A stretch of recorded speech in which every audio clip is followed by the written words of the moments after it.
Welcome to my channel myself Krishna Gupta.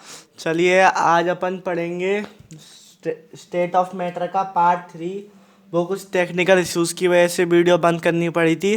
चलिए अब अपन देखते हैं अपना आगे का पार्ट जो है कंप्रेसिबिलिटी फैक्टर। देखिए कंप्रेसिबिलिटी फैक्टर को अपन डिनोट करते हैं जेड से। ठीक है, आपको जो पता होना चाहिए अपन किससे डिनोट करते हैं, जेड से।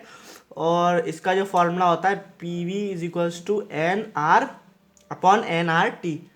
ठीक है, आपको ये जो है पता होना चाहिए। ठीक है, अब इसमें मान लो अपना जो केस वन आता है ना, केस वन में क्या होता है अपना जेड जो है 1 के बराबर होता है। तो ये किसके लिए होता है? For ideal gas. ठीक है, आपको ये जो है पता होना चाहिए, ये होता है अपना आइडियल गैस। अगर मान लो जेड ग्रेटर देन 1 हुआ और जेड लेस देन 1 हुआ, जेड अगर ग्रेटर देन 1 होगा तो ये कैसा होगा? Positive deviation. कैसा होगा अपना? Positive deviation. अगर जेड 1 से छोटा हुआ तो कैसा होगा अपना? Negative deviation. आपको ये जो है पता होना चाहिए। अब अपन देखते हैं कि अगर इसकी इक्वेशन बनाएंगे तो इक्वेशन कैसे बनाएंगे। अगर देखिए याद करने में दिक्कत होती हो तो मैंने आपको बताया ना, जेड कैसा होगा? 1 से बड़ा होगा। तो इसमें जो है 1 में कुछ चीज़ ऐड होगी तभी तो 1 से बड़ा आएगा भैया। ठीक है, तभी तो जो है 1 से बड़ा आएगा। तो इसकी जो इक्वेशन होती है फॉर जेड ग्रेटर देन 1 के लिए, ये स्पेशल केस है। ठीक है, ये तो केस 1 हो गया, ये केस 2 है। ठीक है, और पॉजिटिव डेविएशन यानी कि जेड ग्रेटर देन 1 है तो जे वाली इक्वेशन, और जेड लेस देन 1 है यानी कि 1 से कोई ना कोई छोटी होगी तो इसमें जो है माइनस आएगा। ठीक है, आपको ये जो है ध्यान रखना है। ये अपनी बात हो गई कंप्रेसिबिलिटी फैक्टर की। यही चीज़ है जो मैंने आपको यहाँ लिख के बता दी। अगर मान लो अपन को कोई गैस को लिक्विफाई करना है, लिक्विफाई करने के लिए अपन को क्या करना पड़ेगा? उसको हाई प्रेशर पे ले आना पड़ेगा और उसको लो टेम्परेचर देना पड़ेगा। अब अपन बात करते हैं, कुछ अपन टर्म्स पढ़ते हैं। जैसे कि मान लो अपन ने पढ़ा जैसे कि boils temperature, critical pressure, critical volume. ठीक है, क्रिटिकल टेम्परेचर, क्रिटिकल वॉल्यूम, ये सब चीज़ अपन ने पढ़ी। तो अपन कैसे इसको डिफाइन करेंगे? अब अपन इसकी डेफिनेशन देखते हैं। ठीक है, बॉयल्स लॉ का टेम्परेचर होता है temperature at which real gas ओवेज ideal gas over a wide range of pressure. ठीक है, क्या होता है अपना बॉयल्स लॉ जो होता है?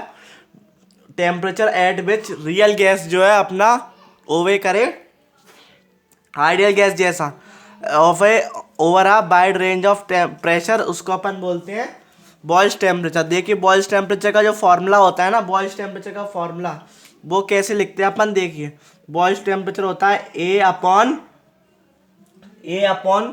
B are. ये अपना क्या होता है? Boils temperature. ठीक है, और क्रिटिकल टेम्परेचर की डेफिनेशन पढ़ते पहले। टेम्परेचर अबव विच, जिस पे गैस लिक्विफाइड नहीं हो पाए, ऐसा मैक्सिमम टेम्परेचर जिस पे गैस लिक्विफाइड नहीं हो पाए तो उसको अपन बोलते हैं क्रिटिकल टेम्परेचर। और क्रिटिकल टेम्परेचर का जो फॉर्मूला आता है वो आता है T C is equals to 8 A/27 ठीक है, आपको ये जो है याद रखना है, ये क्रिटिकल टेम्परेचर का हो गया। अब मान लो क्रिटिकल प्रेशर क्या होता है? Minimum pressure that must be applied on a gas at temperature T C. ठीक है, मिनिमम प्रेशर जो कि टी सी टेम्परेचर पर अप्लाइड हो उसको अपन बोलते हैं पी सी, यानी कि क्रिटिकल प्रेशर। क्रिटिकल प्रेशर का फॉर्मूला होता है A/27 BR। ठीक है, आप ऐसे भी अगर इसको एक टी सी और इसमें अगर रिलेशन बनाए तो अपना ये बन जाएगा T C is equals to 8। देखिए T C is equals to 8 PC। ठीक है, टी सी यानी क्रिटिकल टेम्परेचर, पी सी यानी कि क्रिटिकल प्रेशर। अब अपन बात करते हैं क्रिटिकल वॉल्यूम की। तो देखिए क्रिटिकल जो वॉल्यूम होता है, आप देख सकते हैं क्रिटिकल वॉल्यूम जो होता है ना अपना, volume occupied by the 1 mole of gas. अगर अपन volume occupied the 1 mole of gas निकालें तो B C is equals to कितना होता है? 3B। B C is equals to 3B।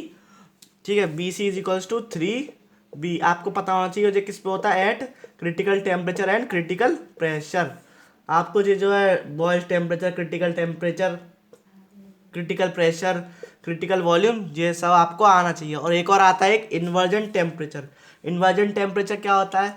Inversion temperature जो होता है temperature at which there is no heat और no cooling of gas during adiabatic expansion. फिर से एक बार रिपीट करता हूँ, ऐसा टेम्परेचर जिसमें ना तो हीट हो ना कूलिंग हो of gas during adiabatic expansion. ठीक है, और जो इसका जो फॉर्मूला आता है TI टेम्परेचर ऑफ इन्वर्जन का फॉर्मूला जो होता है वो आता है अपना TI is equals to 2A/BR। देखो ए है, ए भी जो है वंडरवॉल कांस्टेंट है, आपको पता होना चाहिए वंडरवॉल कांस्टेंट है, ठीक है, जो अपन उसमें इस्तेमाल करते हैं रियल गैस में। और बी भी जो है ना अपना क्या है, अपना वंडरवॉल कांस्टेंट है, ठीक है। आपको ये बात पता होना चाहिए ए और बी क्या होती हैं, ठीक है। इसी के साथ जो है ये वाला चैप्टर कंप्लीट हो चुका है। अगर आपके पास इस चैप्टर के नोट्स नहीं हैं तो आप जो है इसका स्क्रीनशॉट ले सकते हैं। मैं आपको स्क्रीनशॉट लेने के लिए दिखा देता हूँ, ठीक है। ये देखिए, ये आपका पेज 1 है, ठीक है। आप पहले इसका स्क्रीनशॉट ले लें, फिर मैं आपको पेज 2 दिखाता हूँ। ले लीजिए, आप इसका स्क्रीनशॉट ले लीजिए।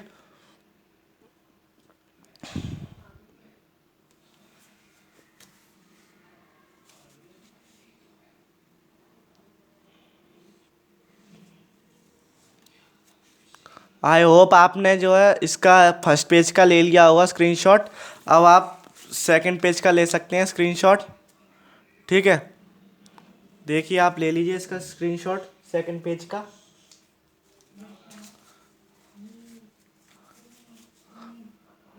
आई होप आपने सेकंड पेज का भी ले लिया होगा। आप इसका भी ले सकते हैं। इसमें छोटी सी बात लिखी है, आप क्रिटिकल वॉल्यूम और इसका critical volume, volume occupied by the 1 मोल, ये सब लिखा है। आप इन्वर्जन टेम्परेचर जो मैंने आपको बताया आप देख सकते हैं, ठीक है। ले लिया आपने इसका भी स्क्रीनशॉट। चलिए अब इस वीडियो को यहीं एंड करते हैं। इसी के साथ ये चैप्टर भी कंप्लीट हो गया।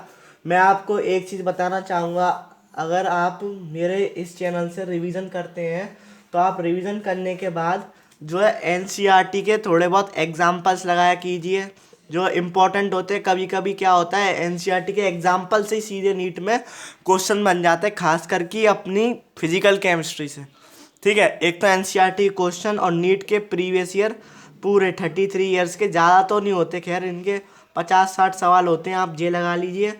और कुछ जो आप लेक्चर्स वगैरह में पढ़ते हैं वो सवाल लगाइए, वो बहुत इंपॉर्टेंट होते हैं, ठीक है। और अगर आपको ऐसे ही और वीडियो चाहिए और चैप्टर के लिए तो आप इस चैनल को सब्सक्राइब कर सकते हैं। मैं आपको बता दूं, इस पे आपको फिजिक्स, केमिस्ट्री, बायोलॉजी तीनों सब्जेक्ट की जो है आपको रिवीजन की वीडियो प्लस कुछ ट्रिक्स की भी वीडियो आपको मिलती रहेंगी।